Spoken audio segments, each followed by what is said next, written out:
Welcome to Backbone Unlimited. My name is Matt Hartsky. In this episode, we're breaking down what to do after you draw an Arizona elk tag as a non-resident. Drawing in Arizona often represents years of planning, preference points, and patience.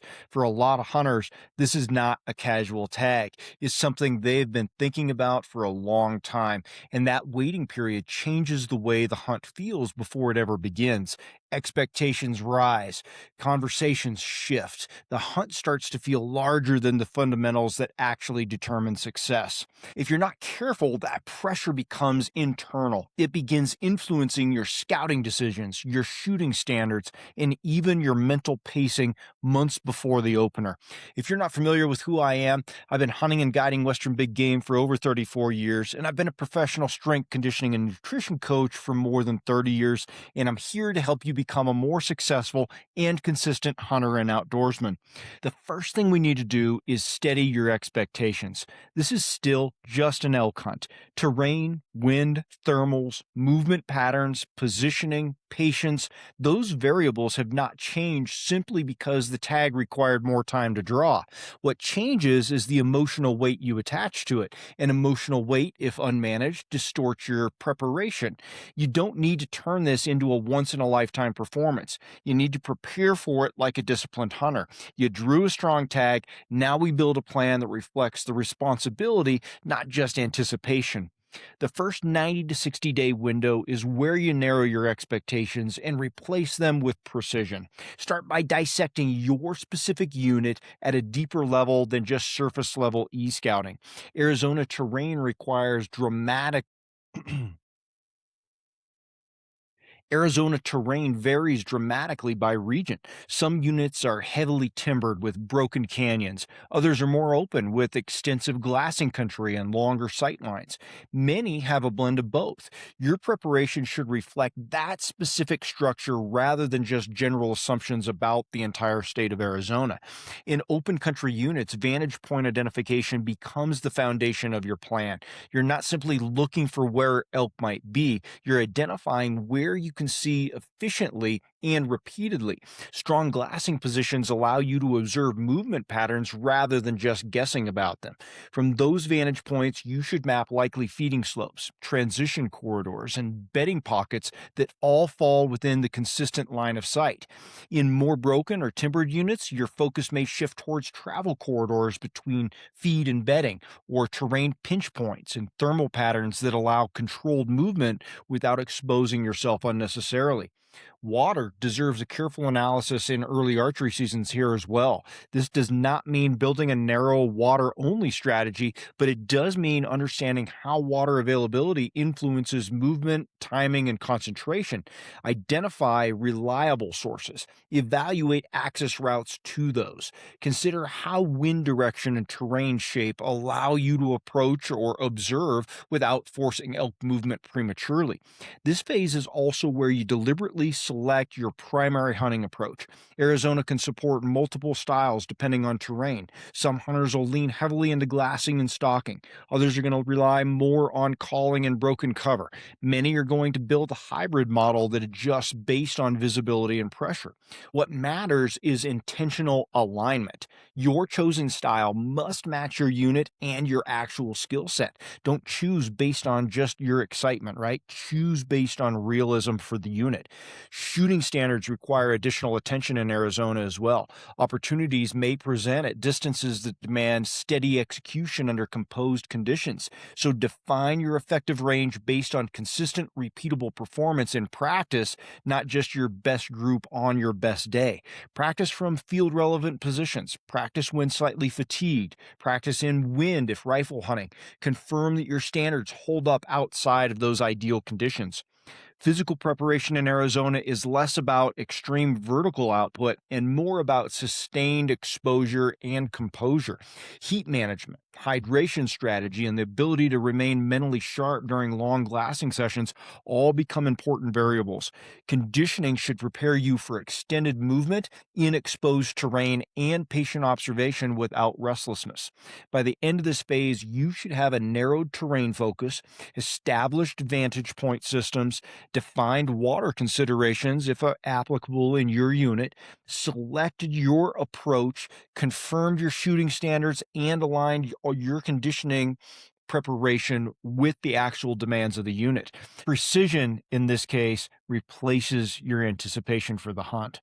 As you move from the 60 to 14-day window, refinement becomes the focus. The broad structure of your hunt should already be established. Now you pressure test it and tighten those margins up. Identify at least 3 structured hunt areas inside your unit that you can operate in independently. In a lot of Arizona units, that means 3 separate glassing systems or terrain complexes that allow you to observe and move without overlapping access or wind conflicts.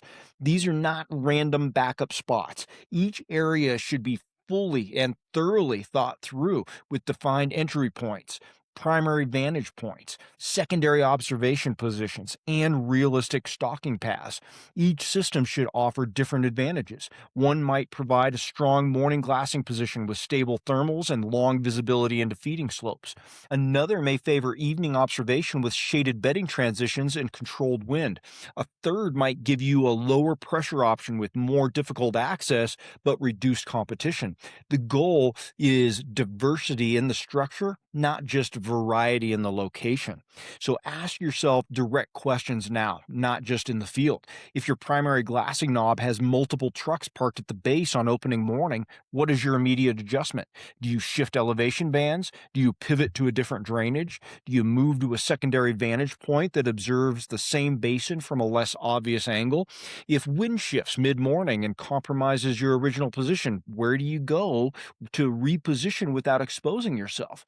If you glass elk but can't close the distance from your current ridge, what adjacent terrain feature allows you to maintain observation while improving your approach?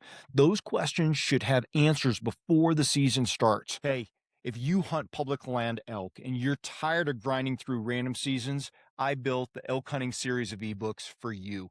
Most hunters don't struggle because they lack effort. They struggle because they lack a system. And that's exactly why I built the elk hunting ebook series as a complete progressive framework for Western elk hunters who are done guessing and ready to hunt with intention. Volume 1 is going to be Foundations and Reality. I reset your mindset and expose the assumptions that quietly wreck seasons. In Volume 2, Finding Elk and Understanding Pressure, you'll learn how elk actually move under pressure so you can anticipate instead of react. In Volume 3, Terrain, Wind, and Position, I break down how to use landscape and thermals to consistently create opportunities. In Volume 4, Calling, Silence, and Pressure, sound becomes a decision tool, not an impulse. In Volume 5, Bow Hunting Execution, we're talking about close range strategy so you can finish your encounters. And in Volume 6, Late Season and Post Rut, we're talking about how elk shift after the rut and how to adapt when others quit. This is a system built for consistency. This isn't theory, it's a structured system to help you find elk, read country, and make confident decisions every season. Buy each volume individually or bundle them all to save 50% off at backboneunlimited.com. Pressure in Arizona frequently concentrates around obvious glassing points and easy access routes. Hunters are naturally drawn to terrain that offers wide visibility with minimal effort. Elk respond to that pattern, right? Often they do not abandon an area completely, but they adjust just enough to avoid consistent disturbance. That adjustment might be a slight shift in elevation, a move to a less visible finger ridge, or bedding just off the primary line of sight. So build your plan to anticipate that subtle repositioning rather than just assuming elk are going to vacate the area entirely. This is also the window where you reconfirm your shooting standards without emotion. Cold shot verification matters here. The closer you get to opening day, the more anticipation can distort perception. Some hunters begin convincing themselves they can stretch their effective range just a little further, and that drift is rarely disciplined. Ethical limits should feel boring and fixed. If you can't hit consistently inside your defined range from realistic field positions, that is a training issue to address now, not a limit to negotiate later during the hunt when you're excited and you want to take a chance on a shot. Finally, begin pacing the opening days mentally. Arizona hunts often begin with high anticipation and visible activity. The temptation is to move constantly, to push aggressively, or to force early encounters. Discipline early in the hunt often produces better outcome than that urgency. A steady first morning of observation can reveal more than a rush stalk on marginal wind. Confidence at this stage should feel grounded in repetition and structure, not elevated just by your emotion. If your preparation has been deliberate, you don't need to manufacture intensity. You need to execute what you've already built. As you enter the final 14 days, the emphasis shifts almost entirely to control. By now, your terrain focus should be pretty narrowed. Your hunt systems are defined, and your shooting standards are confirmed. This is not the time to add ideas, expand plans, or chase new information. It's time to stabilize what you've already built and remove anything that introduces instability. Begin with a deliberate gear audit that reflects the realities of your specific Arizona unit. In a lot of early seasons, heat management and hydration are not secondary considerations, they're foundational. So review your layering system for warm conditions and confirm that it supports movement during cooler mornings without becoming excessive once those temperatures rise. Evaluate your water carrying strategy honestly. How much will you need to move confidently between glassing points or during a long stalk? Where are you going to refill? Are you relying on assumptions or verified information? Look closely at your pack weight. Every item should justify its presence. Long glassing sessions require stability and patience, and unnecessary weight erodes both of those. Make sure your optic setup is balanced and comfortable. Confirm that your tripod height and configuration allow you to glass without strain. Small physical discomforts compound over hours. Stability, shade, and efficient positioning during extended observation directly affect your ability to stay composed and make clear decisions. Recheck current conditions inside your unit with restraint. Review recent weather patterns. If monsoon activity is relevant, consider how storm cycles might influence visibility, access roads, and elk movement timing. Confirm that primary and secondary entry routes remain open and unchanged. Look for recent closures, fire activity, or access restrictions that could alter your approach. These are refinements, not overhauls. You're not redesigning your hunt plan, you're validating the structure you've already constructed. Mentally, this phase requires deliberate reduction of pressure. The significance of the tag may feel amplified as opening day approaches, but the fundamentals remain the same, and you've got to stay grounded in that. Elk still respond to terrain, wind, security, cover, and feeding patterns. They're not aware of how long you waited. They don't care about that tag anticipation, right? The landscape is not going to reward your intensity about it, but it will reward your alignment with your plan. Remind yourself that this is not a performance. It's not an event to impress others. It's a hunt conducted within real conditions that require calm assessment and disciplined positioning. The more you reduce the internal noise, the more clearly you're going to see what the country is actually offering you. Your responsibility now is not to manufacture a once in a lifetime moment. It's to make steady, informed decisions inside the opportunity you've earned by drawing that tag. Trust the preparation you've built. Hold your standards. Let structure guide you when that anticipation rises and you feel that stress. Steady positioning and clear standards are going to carry you further than emotion ever will. Before we close this out, it's worth slowing down and addressing a few patterns that show up consistently in Arizona.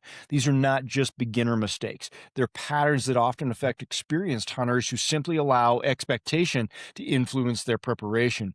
One common mistake is overscouting. Arizona tags can feel significant, and that significance pushes some hunters to make repeated trips before the season.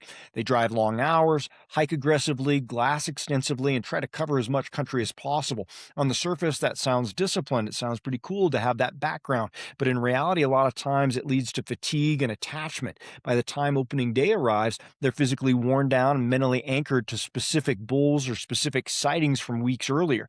But conditions shift, pressure changes, elk relocate. Instead of adapting, they try to recreate what they saw early in the summer. That energy spent preseason can reduce clarity during the actual hunt.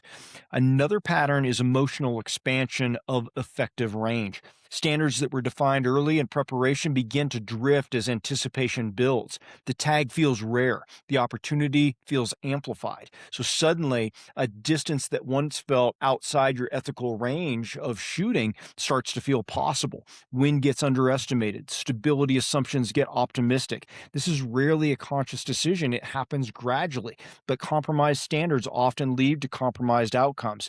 Your effective range should be defined repeatedly by performance in practice in the field, not by how significant the bull appears in the moment, right? And that excitement can force you to make poor decisions.